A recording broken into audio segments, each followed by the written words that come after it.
All right, Shalom.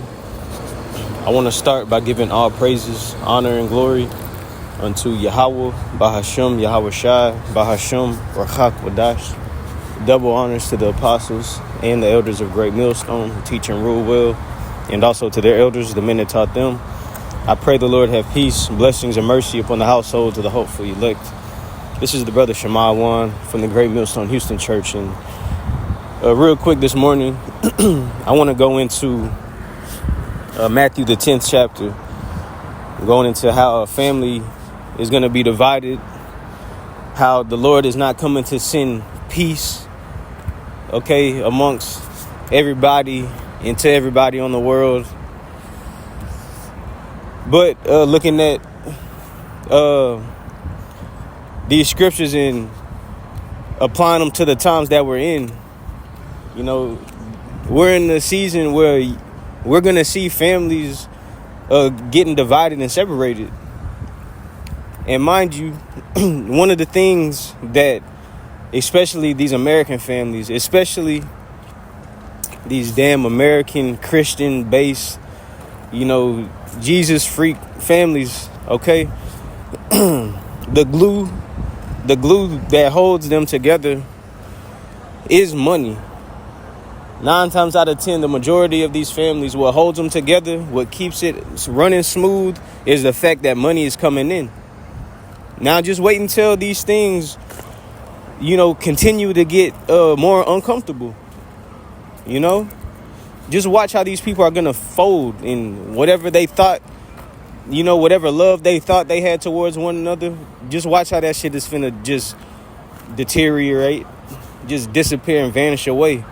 Because these people don't stand on, the true foundation, which is able to keep you going and not break down.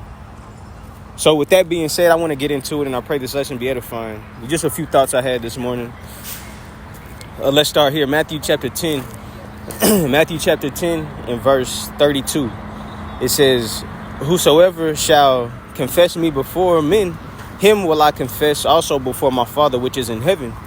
But whosoever shall deny me before men, him will I also deny before my Father which is in heaven."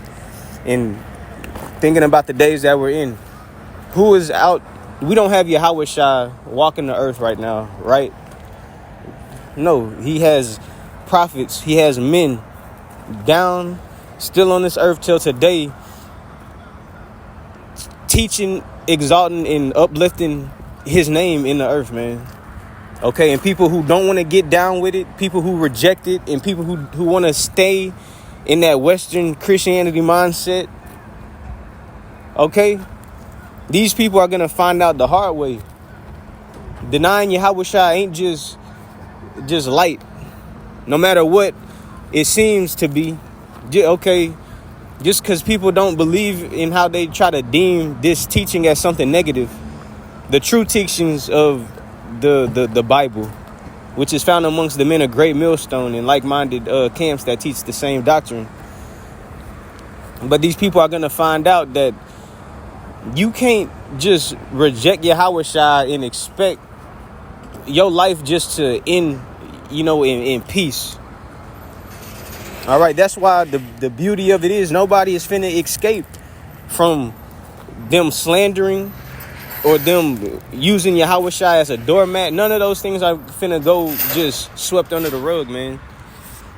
Verse 34. So what Yahawashi says, "Think not that I am come to send peace on the earth. I am not come to send peace. I come not to send peace, but a sword." And that's the nature of Yahawashi. All of that happy-go-lucky, all of that stuff that you learn from the churches, from your grandma, These American Christians, these white American Christians to you black-ass American Christians. This is what the Lord says. Luke chapter 19 and verse 27. At the end of this parable, listen to what Yahawashi said.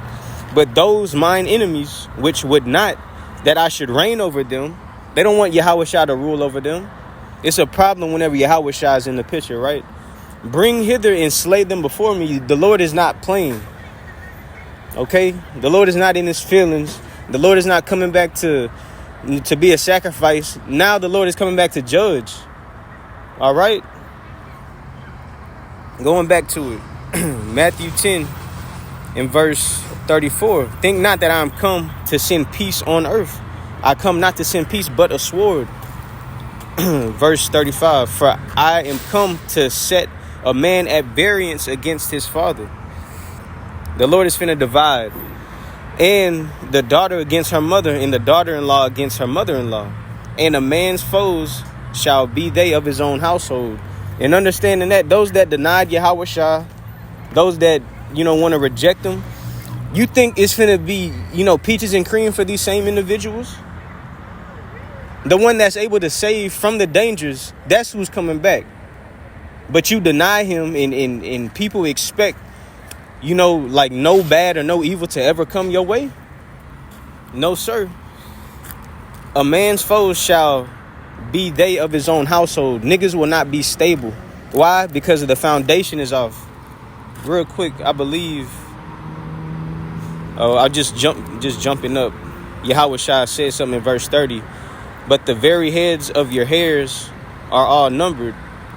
Fear ye not, therefore, ye are more valuable than many sparrows. Just thinking about, how Yahawashi gave the comparison, how we really don't have to worry about things because we're accounted for. If the very heads of our head, the very hairs of our heads are numbered, that shows you the Lord has us accounted for, and we got to understand that. The things that we entertain, speaking about those who do believe in Yahawashi, who have, what did this say in Isaiah, 10 and 20, who you fully stay and trust upon the Lord now, no longer upon your enemies. No, all of those things put into effect, the Lord ain't finna leave you out here high and dry, man. And that's what a lot of these Americans and a lot of these people across the four corners really don't believe. They don't understand that this man Yahawashi is coming back. But before he comes back, a lot of people are finna experience what it feels like to be denied by him, because the prophets have been out teaching for years, and still you got Israelites that don't believe. But wait until judgment comes. It's going to be too late. Verse 37, he that loveth father or mother more than me is not worthy of me. And he that loveth son or daughter more than me is not worthy of me. And that's damn near the average American, because they think whatever you got to sacrifice on this side is a loss. Like Elder Tazapah made mention yesterday at camp. If you follow and serve Yahawashi, there is no such thing as a loss. The Lord ain't here to take. The Lord is here to give us so we can gain abundantly. If the Lord is in the picture and you had to lose out on something, that's a gain. It might just not be right at this moment, where you see it. But the scriptures tell us we're unprofitable servants. We just have to continue to serve the Lord. Then the Lord go do what he said he was going to do when it's our time to eat. Okay? The Lord is going to get his. Then we're going to get ours too. And that's where our faith lies. But verse 38, and he that taketh not his cross and followeth after me is not worthy of me. Yeah, because following the Lord, the scriptures tell you, prepare your soul for temptation. It's going to be some evil, some bad times that you experience serving the Lord, following the Lord. It's not going to be an easy, laid out walk. It's going to be a trying. Like the scriptures tell you, he came to try or baptize you in the spirit and by fire. I believe that's what it says. The fire being them trials that try you out. Okay? But it says, verse 39, last one. He that findeth his life shall lose it, and he that loseth his life for my sake shall find it. So the only thing to lose is the shit attached to Esau's kingdom on this side. But as far as us, like actually missing out on, there's no such thing as a loss or missing out. Understanding the kingdom to come, that's where our focus is. The scriptures tell you where there is no vision, the people perish. We got the divine inspiration.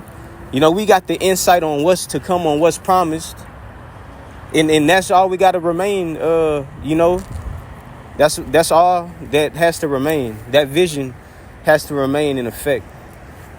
All right, these prophecies can't get faint-hearted. The Lord is on his time and it's going to be perfect. But just watch how these Americans are finna experience a divided household because of the foundation of Yahawashi ain't laid in there. But the finances and, shit like that determines the comforts of a household in America, especially out here. But that was just on my spirit, just thinking about it. Whenever these times get rougher and tougher and more pressed, watch how these households are about to break apart, where you go see these niggas at each other's necks, But amongst the household of faith, real quick, last one. This is what we've been training and building and preparing our minds for. Second note, Sirach chapter 22 and 16 in the NLT.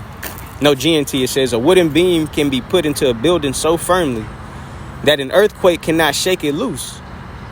A person can be trained to use reason and good sense so well that he keeps his head when a crisis comes. And that's the thing. Yahawashi didn't say he's coming to send peace. He's coming to bring a sword on the earth. And mind you, whenever that division is here, watch how niggas lose their mind. But like the scripture said, compared to a wooden beam that's firmly fit in the ground, that's how we've been trained to use good sense and good reason. By what way? These scriptures, these precepts, listening to what our elders and apostles got to say and truly applying it. And you go see the benefit from being obedient rather than being a hard-headed, rebellious ass child in the spirit, man. So I'll end it there. Lord willing, this was edifying to the Lord's elect. And until the next time, I say shalom.